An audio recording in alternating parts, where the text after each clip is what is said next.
اچھا دیکھو بیٹا, ہمارا جو ریلیشن شپ ہے نا, یہ بھی تجربوں سے ٹھیک ہو رہے ہوتے ہیں. ہم بڑا کچھ سیکھتے ہیں اپنی غلطیوں سے اور دوسروں کی غلطیوں سے. اس کے بعد ہم نے ایک میچورٹی کو اچیو کرنا ہوتا ہے جو ریلیشن شپ میچورٹی ہوتی ہے. اور جب ریلیشن شپ میچورٹی آ جاتی ہے نا, تو وہاں پر پہنچنے کی دو نشانی ہیں. ایک نشانی یہ ہے کہ آپ اپنے لمٹس ڈیفائن کرتے ہو سامنے والے کے سامنے. دوسرا, اس کی لمٹس کو سمجھتے ہو, پھر ریلیشن چلتا ہے. ایک چھوٹی سی مثال, اس کو کہیں بھی اپلائی کر سکتے ہو. دو لوگ ساتھ چلے, یہ سمجھے بغیر کہ ہماری نوعیت کیا ہے.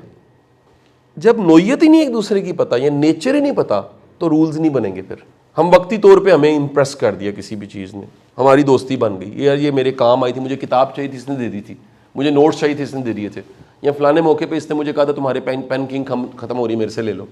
ایک سچویشن تو بن گئی, لیکن ہم نے ایک دوسرے کو اگر سمجھا نہیں تو وہ لمٹس ڈیفائنڈ نہیں ہوں گی کہ بھائی میری یہ لمٹس ہیں, میری بہن یہ میری لمٹس ہیں, اور آپ کی یہ لمٹس ہیں, اس سے آگے ہم نے نہیں جانا. So always define your limits.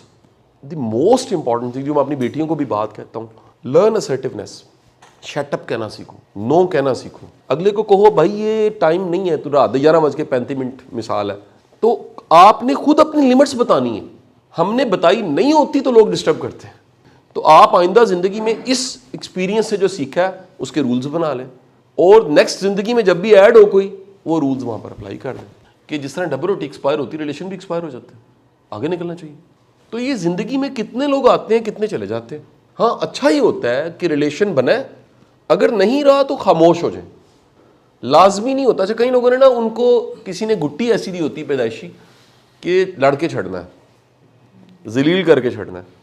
یہ اب ایک بیماری ہے کہ جب تک جس جگہ پہ کام کیا اسے گندا نہیں کرنا, چھوڑنا نہیں ہے. کچھ لوگ جب تک لڑتے نہیں ہیں نا, ان کو تسلی نہیں ہوتی. یعنی وہ کہتے ہیں کہ خالہ کے گھر چھوڑ کے آنا ہے میں نے واپس. It's not a way. Gentleman way یہ ہے کہ جہاں جتنا ٹائم تھا, دیکھو نا مثال لو, آپ ایک بس میں بیٹھے ایک سیٹ پہ, جاندے ہیں تسی یہ نہیں کرتے کہ بوٹ بھی صاف کرو سیٹاں دے نال. اب کہتے ہو یار کسی اور نے بیٹھنا ہے, میں آگے نکلتا ہوں. سے لائف. آپ نے یہ بھی ایک رویہ انڈو پاک کے لوگوں میں, میلز میں بڑا کامن ہے, اور ایف آئی اے میں ڈھیر لگا اس طرح کی اپلیکیشن کا. ایک رشتہ ہوتا ہے, ان کو اس دوران نا لڑکا ملنے لگ پڑتے ہیں. ٹھیک ہے جی, لڑکی اور لڑکی والوں کو پتہ لگتا ہے, لڑکی کو پتہ لگتا ہے لڑکا ٹھیک نہیں ہے.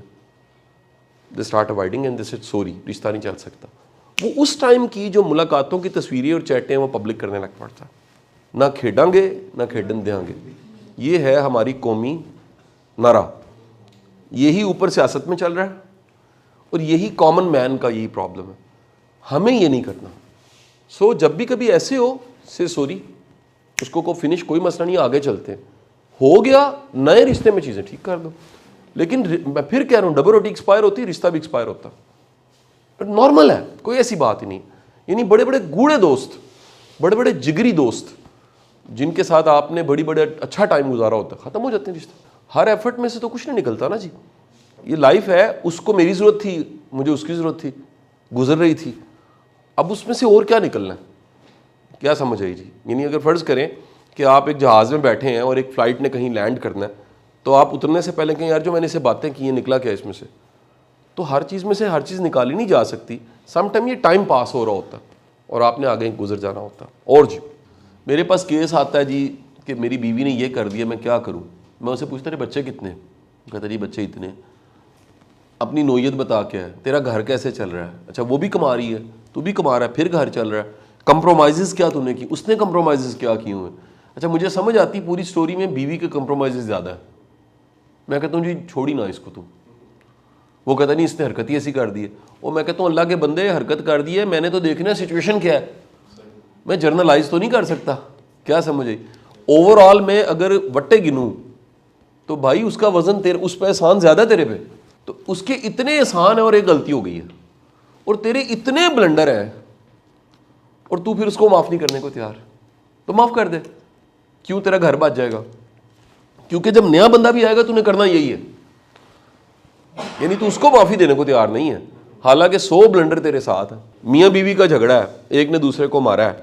ٹھیک ہے جی, اب ایک نے دوسرے کو مارا ہے, ایک کیس ہو سکتا ہے جس میں صلح ہو سکتا ہے, ایک میں پرچہ ہونا چاہیے یار. دیکھیں ایک ایسا کیس ہے جس میں کوئی وائلنس ہوگی فزیکل, جس پہ بنتا ہی پرچہ ہے. تو وہاں پر کہ نہیں خیر یہ کچھ نہیں ہوتا, زخم ٹھیک ہو جائے گا. اللہ کے بندے وہ کرمنل افینس پہ چلے گی چیز, تو وہاں پہ کرائم انوالو ہو گیا. کیا سمجھیں, ایک بندہ مر گیا اس میں سے.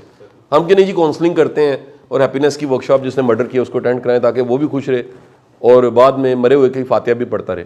ٹھیک ہے, تو اس نے تو گلا کاٹ دیا اس کا, اور یہ ہو رہا ہے. کوئی ڈھیر لگا پڑا اس وقت آپ کی کہہ لیجئے لاہور کے تھانوں میں. سوسائڈ کا کیس آپ کی اطلاع کے لیے ڈھیر لگا پڑا اس وقت, فیکٹری لگی ہوئی ہے. ہم سمجھتے ہیں زندگی کا ایک شعبہ ٹھیک ہے تو ساری چیزیں ٹھیک ہیں. نہیں, جو بندہ مینٹلی ہیلدی نہیں ہے اس کو ہیپینس کی ضرورت نہیں, اس کو علاج کی ضرورت ہے پہلے. میری بات سمجھے کہ نہیں سمجھے؟ مثلا یہ جو ورک شاپ ہے یہ ڈپریشن کے پیشنٹ کے لیے نہیں ہے. یہ ہو سکتا ہے وہ علاج کروائے, ٹھیک ہو جائے, یہ لائف سٹائل اپنا لے کہ پہلا کام کیا کرے, قبول کرے. دوسرا کام کیا ہے جی, کسی جگہ جا کے کام کرے سیلف لیس, کسی فاؤنٹین ہاؤس چلا جائے, کسی اسکول چلا جائے, کسی یتیم خانہ چلا جائے, کسی جہاں پر بلڈ لگ رہا ہے بچوں کو تھیلیسیمیا کے, وہاں جا کے روز 1 گھنٹہ دینا شروع کر دے. اس کے اندر لائف پیدا ہوگی کہ یار میں تو بڑی بہتر حالت میں ہوں. لیکن ایک بندہ جو مریض ہے اس کو تو نہیں ہم کچھ کر سکتے. ایک نسخہ میں اور بتا رہا ہوں, آپ خود بہتر ہیں نا تھوڑے سے, تو اس سے بڑے مسئلے حل ہو جاتے ہیں. آپ لالچی نہیں ہیں, بڑے مسئلے حل ہو جاتے ہیں. آپ میں ایک اخلاص ہے نا, اللہ آپ کی مدد کر دیتا ہے آپ کی معصومیت کو دیکھتے ہوئے کہ یار اتنا بیچارہ یہ ہے نہیں تو رحم کھاتے ہیں اس کو, بچت ہو. ایسا ممکن ہے آپ اللہ سے دعا مانگیں یا باری تعالیٰ اس کا چہرہ یہاں ہو جائے کیونکہ میں نے ساتھ چلنا ہے اس کے. ممکن ہے ایک ایسا ایکٹ وہ ہوگا آپ کو پتہ لگ جائے, دیکھ کے چاول آپ نے کھائے. ٹھیک ہے, میں پھر کہہ رہا ہوں بہن یہ سارا کچھ ہوتا ہے, شاید ہم اندھے ہوتے ہیں. ہم اندھے کیسے ہوتے ہیں, ہم دنیا داری میں پڑ جاتے ہیں. مثلا بڑے لوگ جن کے رشتے خراب ہوتے ہیں, میں وہ لڑکی والوں کو کہتا ہوں آپ کو نہیں پتہ لگا فراڈیے تھے کہ جی اسی گڈیاں ویچتے رہ گئے, اسی پیسہ ویچتے رہ گئے. یہ ماں نے تھی جی وہ گولڈ جڑا پا کے گئی ہے مہندی تے منگنی دے اتنے تے, باقی اسی تو پریشان ہو گئے. وہ تو بعد پتہ لگا کرایہ دا گولڈ سی. ٹھیک ہے کہ نہیں, مل جاتا ہے نا سارا کچھ تو. ٹھیک ہے, تو ہر چیز ہی کرایے کی تھی اور وہ لے کے فراڈ کر کے بھاگ گئے. اب یہ بزنس ہے بھائی, فراڈ انہی کے ساتھ ہی ہوتا ہے, ریسرچ بتاتی جن میں لالچ ہوتا ہے. لالچ ہونا بذات خود سب برائیوں کی ماں ہے. جس میں لالچ ہے اس میں 100 اور خامیاں خود ہی پیدا ہو جائیں گی.